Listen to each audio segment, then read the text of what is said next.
Czy można łatwo zacząć przygodę z jazdą w terenie, czy też jazdą adventure? Wielu z Was być może wydaje się, że to hobby jest trudne i wymagające fizycznie i nie tylko. Ale prawda jest taka, że świat wygląda znacznie piękniej i zupełnie inaczej z pokładu motocykla przygodowego. Dzisiaj jesteśmy na rajdzie latarników razem z Hondą i na przykładzie ich motocykli pokażę Wam, jak można łatwo i przyjemnie zacząć przygodę z jazdą w terenie, jak można ewoluować, rozwijać się i skończyć na naprawdę spektakularnych maszynach. Zostańcie ze mną. Put all your stuff away and check out for the day. There's no time to waste when it's 100 degrees. Burns under my feet. Won't you have a drink with me? Jak widzicie za mną mamy całą paletę motocykli Hondy, od adventurowych przez niektóre odrobinę nieoczywiste po motocykle terenowe i zabieram Was w małą podróż przez to, co Honda może zaoferować. A zaczynamy od motocykla bardzo nietuzinkowego. Jest to tegoroczna nowość Honda CL500, czyli City Scrambler. Jak widzicie, dzisiaj mamy go obutego w naprawdę terenowe opony i poddaliśmy go dość ekstremalnemu, jak na ten motocykl, testowi, który zdał rewelacyjnie. CL500 to miejski scrambler zbudowany na silniku znanym z CB500X, a także z cruisera CMX 500 Rebel, z którym dzieli parę innych rzeczy, ale to nieistotne. Mamy stylowy wygląd, mamy sprawdzony silnik, sprawdzone hondowskie technologie, bo tak naprawdę, gdzie nie przyjrzycie się w tym motocyklu, są to rzeczy, które jeżdżą w motocyklach tej marki od dawna i naprawdę nie ma tutaj żadnego pola na jakiekolwiek zaskoczenie negatywne czy wady wieku dziecięcego. CL500 rewelacyjnie sprawdzi się w jeździe miejskiej, ale potrafi też zawieźć kawałek dalej, co sprawdziliśmy w trakcie rajdu latarników w tym roku i ja szczerze jestem pod wrażeniem tego, co ten motocykl potrafi, bo przejechał zarówno wąwozy, zarówno błota, jak i plaże i kopne piaski. Także całkiem fajny pomysł. Na rozpoczęcie przygody trochę zaczynamy, wiecie, z dziwnej strony, dlatego że mówimy tutaj o motocyklu bardzo nietypowym i bardzo specyficznym dla kogoś, kto szuka nieoczywistego charakteru. Tuż obok CB500X. Jest to naprawdę jeden z moich ulubionych motocykli, dlatego że uważam, że mało jest w ogóle na rynku motocykli, które mają tak wiele sensu jak ten. Kategoria A2, 47 koni, blisko 47 Nm, wystarczające zawieszenie, wystarczające hamulce, bardzo łagodna charakterystyka.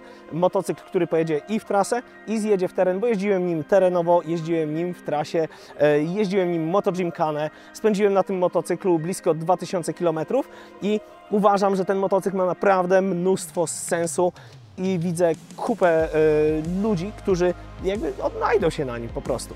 CB500X naprawdę rewelacyjna opcja dla kogoś, kto dopiero zaczyna swoją przygodę z adventurowaniem. Być może ma prawo jazdy kategorii A2, być może jest, tak jak na przykład ja, niespecjalnie wielkich gabarytów i nie chce zaczynać od czegoś, co może go przytłoczyć.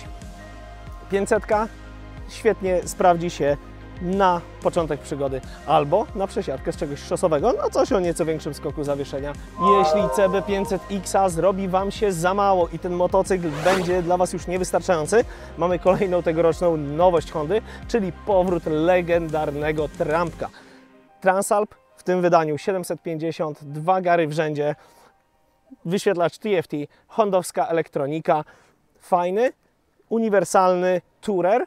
Natomiast przy nim muszę zaznaczyć, dlatego że więcej pewnie znajdziecie też u mnie na kanale i nie tylko o tym motocyklu.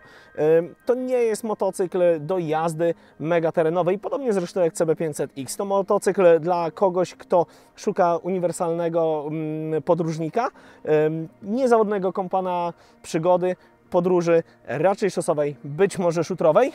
Motocykla, który będzie jeździł tak długo, aż Ci się znudzi. Trampek nigdy nie był po to, żeby być ekstremalny i emocjonować czy szokować. Trampek był po to, żeby być dla Ciebie zawsze i wszędzie, w każdym momencie Twojej motocyklowej podróży i wydaje mi się, że ten ma szansę powtórzyć sukces swoich wszystkich legendarnych poprzedników. No i moi drodzy, królowa tak naprawdę palety motocykli terenowych i adventurowych Hondy, czyli legendarna Africa Twin, tutaj w wydaniu na maksa dopasionym, bo to jest Africa Twin Adventure Sports 1100 Jeszcze w dodatku w pakiecie DCT z elektronicznym nowym zawieszeniem i ze wszystkimi bajerami, jakie możecie dostać. Co ja myślę na temat tego motocykla, to możecie znaleźć w materiale dokładnie właśnie o takiej sztuce. Tyle, że tam miałem w manualu. Pojeździłem tym motocyklem tak naprawdę w każdych warunkach w terenie, nawet zabrałem go na tor crossowy. Afryka jest wielka, Afryka jest dla niektórych przytłaczająca, ale jest motocyklem komfortowym, świetnie wyposażonym, z najnowszymi technologiami.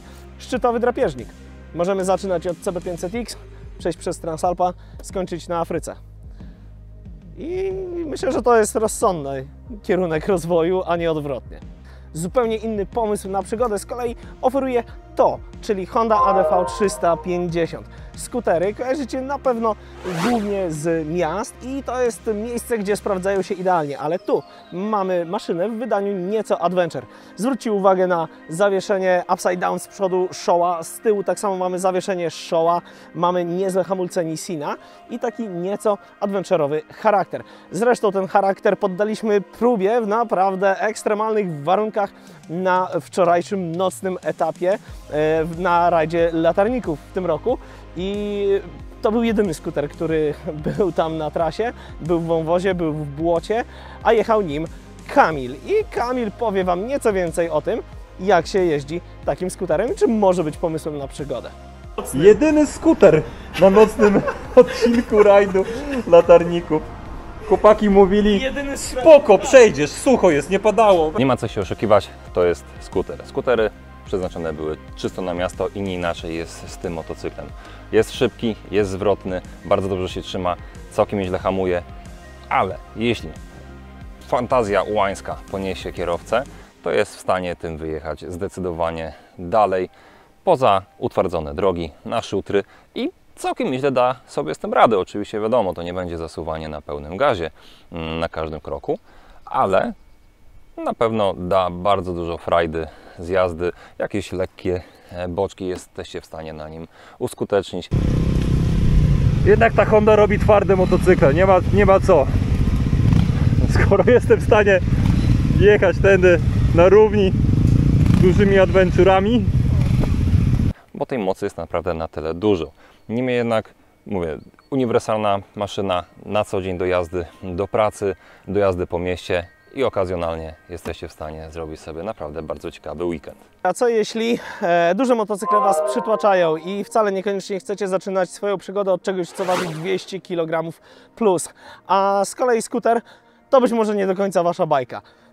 No to tutaj na arenę wchodzi nam jeden chyba z moich ulubionych motocykli Hondy, czyli CRF 300L.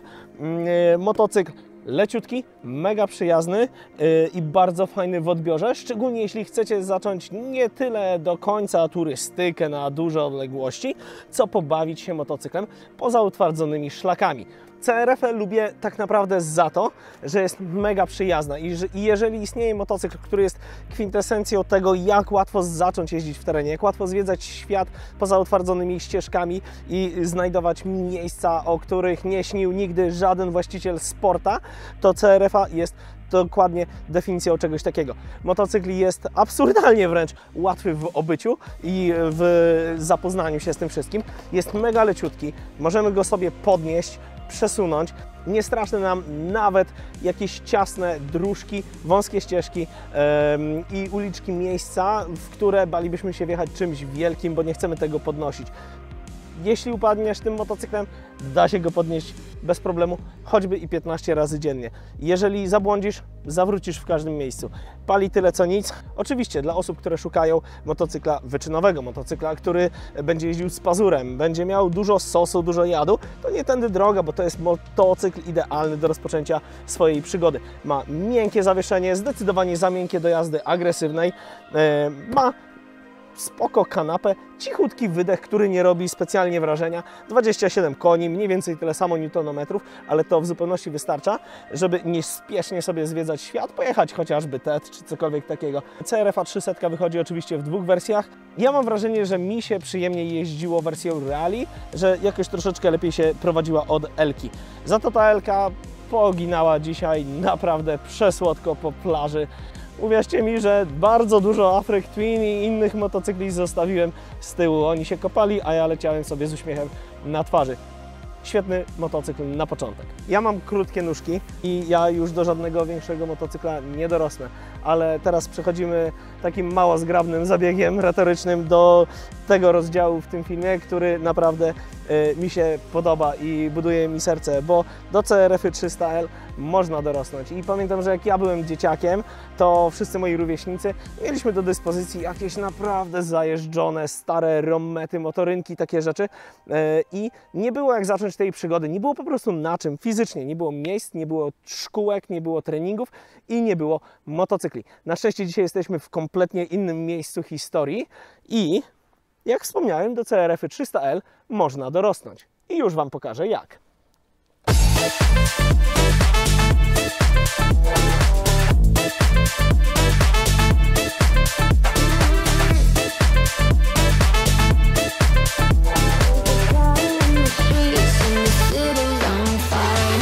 To, co widzicie tutaj, to oferta Hondy skierowana do najmłodszych, do dzieciaków, bo dzisiaj nawet Twój maluteńki potomek może zacząć jeździć na motocyklu, zacząć się uczyć, zacząć trenować. Mamy tutaj całą paletę małych CRF-ek, CRF-kę 50, 110. Te obydwa motocykle są wyposażone w półautomatyczną skrzynię biegów, czyli nasza pociecha zmienia biegi, ale nie potrzebuje do obsługi sprzęgła i może skupić się na tym, jak zacząć prawidłowo jeździć i wyrabiać sobie nawyki. Jak Wasza pociecha będzie podrastać, zmieniacie motorek na większy albo potem na jeszcze większy. Tutaj mamy już pełnoprawny motorek dla naszej pociechy, dla takiego, powiedziałbym, 10-latka lub bardzo wczesnego nastolatka. CRF 125F, elektryczny rozrusznik, ale też kopka, sprzęgło, prawdziwe biegi, spore kółka, motocykl do treningu.